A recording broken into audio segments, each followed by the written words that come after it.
ពេលនេះខ្ញុំមានវីដេអូមួយទៀតតពីវីដេអូមុនពាក់ព័ន្ធទៅនឹងការកំណត់ frequency នៅលើ Facebook អញ្ចឹងគោលដៅនៃការកំណត់ frequency នៅលើ Facebook នៅទីនេះគឺចង់និយាយថាយើងត្រូវកំណត់ពីអ្វីដែលត្រូវធ្វើមុនដើម្បីជៀសវាងពេលដែលយើងជួបប្រតិបត្តិការទៅហើយមានការកែប្រែជាខាងក្រោយដូច្នេះសូមតាមដានជាមួយនឹងខ្ញុំបាទដូចតទៅអញ្ចឹងដើម្បីចូលទៅកំណត់នៅមុខងារមួយចំនួននៅក្នុង preferences បងប្អូនអាចចូលទៅកាន់ edit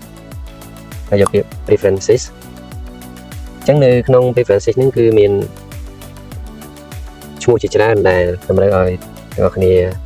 ត្រូវការកំណត់ជាមុនដើម្បីងាយស្រួលក្នុងការធ្វើការងារពេលខាងក្រោយអញ្ចឹងមុខងារដែលយើងត្រូវកំណត់ជាចម្បងវាមានច្រើនអញ្ចឹងដូចជា accounting ឬក៏ spelling រហូតដល់ spelling ហ្នឹងតែអ្វីដែលខ្ញុំជួបប្រទះពាក់ព័ន្ធនឹងការធ្វើការងារជាក់ស្ដែងគឺមានតែ3-4 function ទេដែលទាំងអស់គ្នាត្រូវកំណត់វាមុនដើម្បីងាយស្រួលឧទាហរណ៍នៅក្នុង accounting អញ្ចឹងនៅក្នុង accounting មុខងារសំខាន់នៅទីនេះគឺគោលដៅរបស់វាគឺយើងចង់ដាក់លេខគណនីនៅពេលដែលយើងធ្វើ chart account អញ្ចឹងបងប្អូនអាចចូលទៅកាន់ accounting ហើយយកពាក្យកន្លែង company preferences ហើយ tick យកកន្លែង use account number ទៅបងប្អូននឹងមានឃើញនៅ column មួយនៅពេលដែលបងប្អូនបង្កើត chart account អញ្ចឹងឧទាហរណ៍ខ្ញុំឲ្យឧទាហរណ៍មួយនេះចុះអញ្ចឹងឧទាហរណ៍ថាចូលដល់ chart account ដល់ក្នុងនេះ account មានស្រាប់អញ្ចឹងខ្ញុំ add មួយទៀតចូលមកថាធនាគារAgrida ចុះអញ្ចឹង control N ហើយយក bank មកដែរប្រភេទគណនីហើយអញ្ចឹងនៅទីនេះបងប្អូនបានមើលឃើញអំពីអបមួយដែលសម្រាប់ដាក់លេខគណនីហើយក្នុងនោះដែរគឺអបនេះជាតម្រូវការចាំបាច់ដែលជាលេខកូដរបស់គណនីនីមួយៗដែលតម្រូវដោយ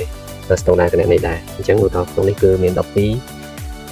30មួយដល់អញ្ចឹងទៅអញ្ចឹងមិញខ្ញុំយកថាធនាគារ Agrida Bank អញ្ចឹង Agrida Bank នេះវាជា sub under របស់គណនីមួយគឺ Casin Bank ខ្ញុំ select យក Casin Bank មកបាទហើយខ្ញុំ save close វានោះបាទនេះគឺជាចំណុចសំខាន់នៅក្នុងចំណុចសំខាន់ជាច្រើនទៀតដែលមាននៅក្នុង preferences ងាយស្រួលក្នុងការកំណត់មុនដើម្បីធ្វើការបន្តទៀតគឺមានភាពងាយស្រួលជាងមុនបាទអញ្ចឹងវីដេអូមានប៉ុណ្ណឹងសូមអរគុណចំពោះការតាមដានរបស់បងប្អូនទាំងអស់គ្នាសូមមេត្តាជួយ subscribe ក៏ដូចជា follow comment នៅលើ YouTube channel របស់ខ្ញុំបាទបងសូមអរគុណ